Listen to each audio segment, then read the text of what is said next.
ГСП онлайн. Городские новости сейчас. Среда, 19:10. Городской дворец культуры. Сегодня на сцене народные ансамбли, вокальные и танцевальные коллективы Усть-Цильмы.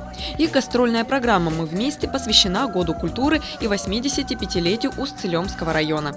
От лица города именинников поздравляют Игорь Михель и Роман Мельник.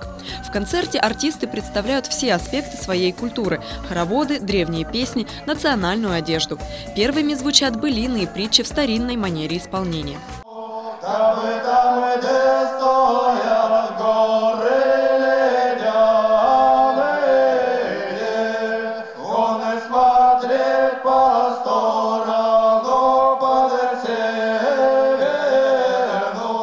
У каждой из песен свои значения и повод, но, как считают сами артисты, все они о любви.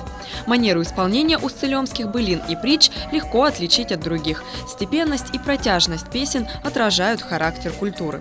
Наша вера, старообрядчество, она является самой строгой верой, то есть во всем у нас присутствует такой степенный уклад жизни, который прослеживается и в самой культуре. В праздничной программе старинные обряды и традиции тесно переплетаются с современным творчеством Усть-Цилем.